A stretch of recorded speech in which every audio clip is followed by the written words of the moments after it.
Morgan smiled. "No, go ahead. Make your wish now." Annie pointed at the picture. "I wish we could go there," she said. "Be careful," said Morgan. "Just keep an eye out." "For what?" said Jack. "The lions, of course," she said. "Wait," said Jack. Too late. The wind had started to blow. The treehouse had started to spin. Jack squeezed his eyes shut. The treehouse spun faster and faster. Then everything was still. Absolutely still. Chapter 2. Jump, beasts, jump! Bright light flooded the treehouse again. A rustling sound came from outside the window. Annie peeked out and laughed. "Hey there," she said. Jack looked out too. A giraffe was eating leaves off the tree. It had a sweet, goofy face. Jack peered at the world beyond the giraffe. He couldn't believe his eyes. He saw a huge grassy plain, a wide river, and tons of birds and animals. More than he had ever imagined in one place. Giraffes and zebras were on the side of the river where Jack and Annie were. Thompson's gazelles and the big horned animals were on the other side. "Where are the lions?" said Jack. "I don't know," said Annie. "Do you think it's always this crowded?" "Let's find out," said Jack. He picked up the book on Africa and looked at the picture of the animals. He read aloud. "Every year, in late spring, thousands of zebras and gazelles and millions of wildebeests migrate from the dry plains of Tanzania to Kenya." "What's migrate mean?" said Annie. Jack pushed his glasses into place. "It means they go someplace else for part of the year, like birds going south for the winter." "Oh, right," said Annie. Jack turned the page to read more. "Before they are safe in Kenya, the animals must first cross the Mara River. Zebras go first, then the wildebeests. The tiny gazelles swim last." "Oh," said Annie in a sad voice. "What's wrong?" said Jack. "Poor beasts." She looked out the window. "They seem afraid." On the far side of the river, the horned animals were standing at the edge of the steep bank of the river. They stared down nervously at the rushing water. "Jump, beasts, jump!" Annie shouted. "Don't be silly, they can't hear you," said Jack. He studied the broad plain. "I wonder where the lions are," he said. "I don't know, but I have to go," said Annie. "Go where?" said Jack. "To the river to help them," she said. "Help who?" said Jack. "Those wild beasts on the other side," said Annie. "I have to help them migrate." "Are you nuts?" said Jack. Annie handed Jack the scroll and started out of the treehouse. "Wait a second," said Jack. "We haven't even read Morgan's riddle yet." Annie stopped on the ladder. "Read it now," she said. Jack unrolled the ancient scroll and read aloud. "I'm the color of gold and as sweet as can be, but beware of the danger that's all around me. What am I?" Annie started down again. "Annie!" "We'll look for the answer in a minute," said Annie. "What are you doing?" Jack called. But there was no stopping her. Jack watched as she hopped off the ladder. Then she started to walk through the tall grass, between the zebras and giraffes. "I don't believe her," he said to himself.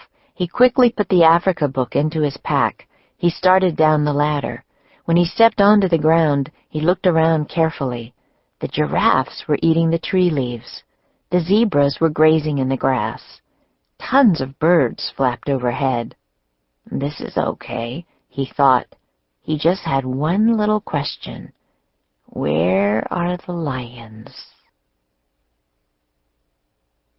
Chapter 3. Disaster. "Come on, Jack," Annie called. She was almost to the river. "Just a minute," he shouted. He wanted to study the giraffes and zebras. He pulled out the Africa book and found a picture of giraffes. He read, "The giraffe is the tallest animal in the world.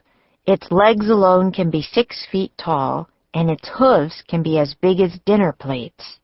The giraffe has a very powerful kick, which makes it dangerous to attack.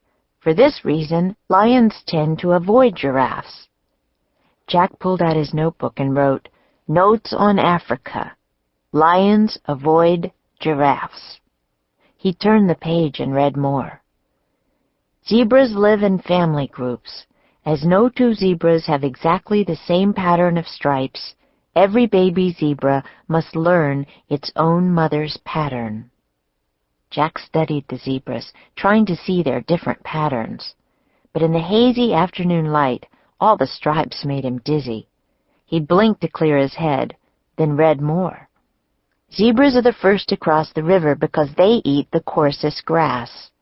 After they've thinned down the top layer, the wildebeests arrive and eat the next layer. They prepare the grass for the gazelles, who come last." "Wow," thought Jack. "Each animal depends on the one that goes before." He wrote, "Animals all connected." Jack heard Annie shouting from the riverbank, "Jump, beasts, jump! You can do it! Don't be afraid! Come on!" He looked up. Annie herself was jumping as she called to the wildebeests. Jack sighed. "I'd better stop her before there's trouble," he thought. He put away the Africa book and his notebook. Then he jogged toward the river. His pack was heavy and lumpy, bumping against his back. He'd forgotten to take out the jar of peanut butter and the loaf of bread. Jack decided to leave them at the treehouse. He turned to go back. But just then, Annie's shouting stopped. Jack looked at the river.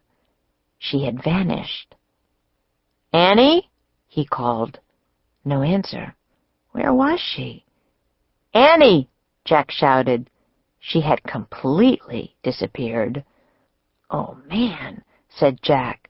Their trip had barely begun, and already disaster had struck.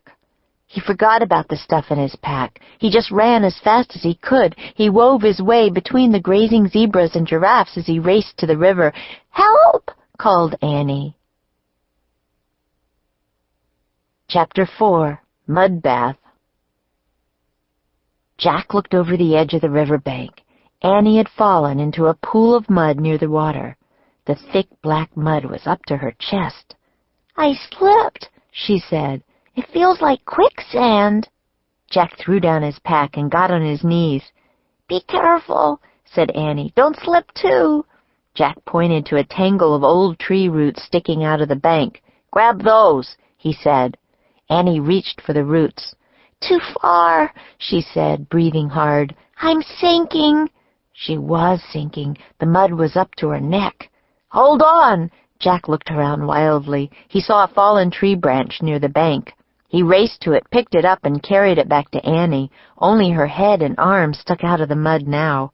Jack held out the branch. Annie grabbed it. "Hold tight," said Jack. "I'll drag you over to the roots." He started pulling on the branch. "I'm still sinking," Annie wailed. The mud was up to her chin. "Come on," said Jack. "You can do it. I know you can. Try, try." Just then Jack heard a splash. He looked up. On the other side of the wide river, a wildebeest had jumped into the water. Another jumped, then another. They were headed right toward Jack and Annie. "Hold on tight," said Jack. He pulled on the stick again. Annie moved a tiny bit. "Hey, Jack, on the moon it felt like I weighed 10 pounds, said Annie. "And in this mud it feels like I weigh a ton." "Concentrate, Annie," said Jack, trying not to slip down the bank. "I am." The lead wildebeests were halfway across, swimming toward them. Many more wildebeests were jumping into the water. "It's now or never," said Jack. He took a deep breath. He pulled really hard. Just then, a shadow passed over them. Jack looked up. "Uh-oh," he said. A huge vulture circled overhead. "It thinks you're near the end," said Jack. "Oh, get out of here!" Annie shouted at the vulture. "I'm